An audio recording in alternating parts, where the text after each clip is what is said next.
In Europe, Muslims are on the rise.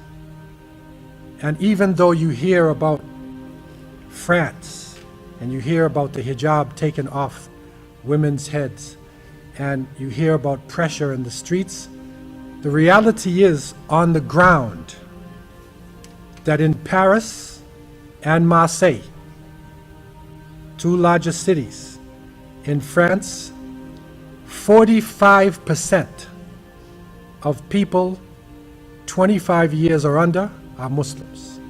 45% of the population.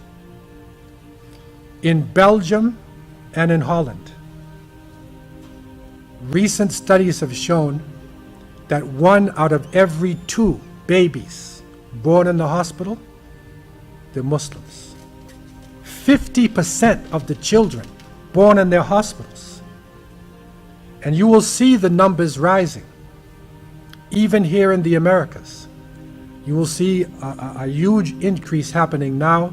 There are many Hispanic people, and we have met Muslims now from South America, from Uruguay, Ecuador, from Peru, and this is not necessarily Muslims who migrated there.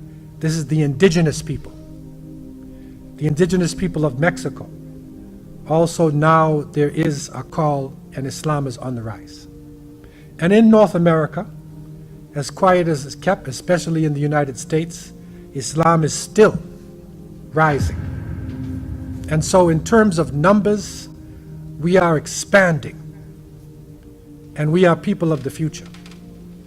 In terms of mineral wealth, our countries have within the ground, underneath the countries, huge mineral deposits. If you look under the ground, then you will see minerals, very important minerals. And I remember the struggle that went on in the Sahara, in the Great Desert, in Mali. And the French soldiers came in because of supposedly a rebellion of the Tuareg. And the Tuareg are people who, the men wear veils in the desert. Right? So the French came in because they wanted to bring stability to Mali. But the reality was that it has one of the largest uranium deposits in the world. It's under the desert in Mali. And the French nuclear program is based upon that. So the reason why they rushed there was not to help the Tuareg or the Malian government. It was the minerals. Similarly in Afghanistan, even in Somalia, when we were in Cape Town, a delegation came from Hargeisa to the Muslim Judicial Council. I was part of that council at the time. These are the leaders in Somaliland, and they were negotiating with South African mining companies to deal with the huge deposits of wealth, mineral wealth that is there. So let us not be fooled about what is going on. Our resources are powerful. In most countries, 60% of our population are young people. So the potential is there, but the problem is that we're looking at now is with the huge numbers, with the great wealth, there's a contradiction. Because with the great wealth, there is also poverty. There is amazing poverty, serious problems that are going on.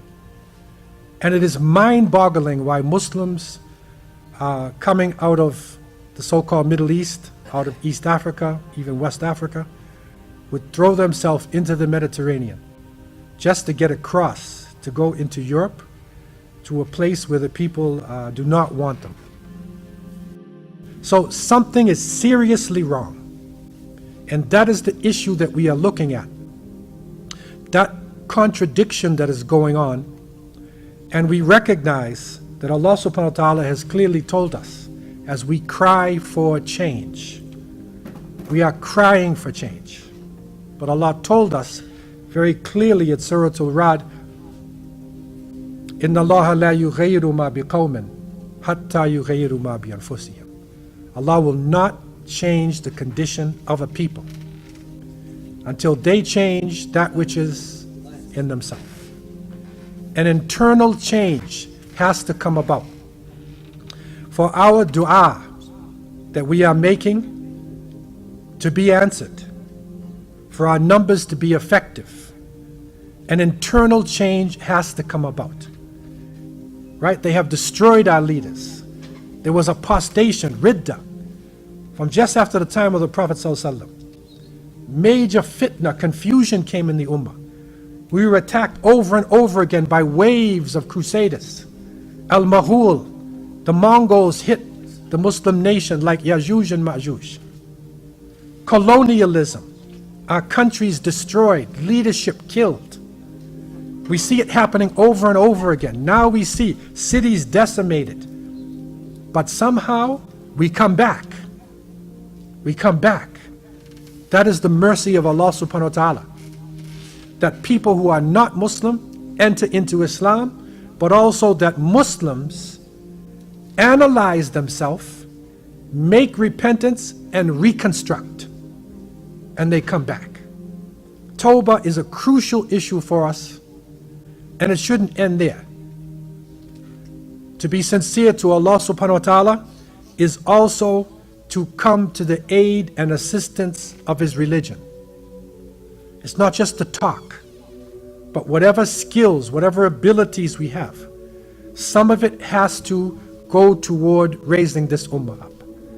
And this especially is important for Muslims living in Canada, who are living in North America, in parts of Europe where there is ease to a certain extent, where we have skills development training, that skills development training should not just be in order to get 2 houses or to have extra money, but something, we have to dedicate something in our life that we would use that skill that Allah gave us.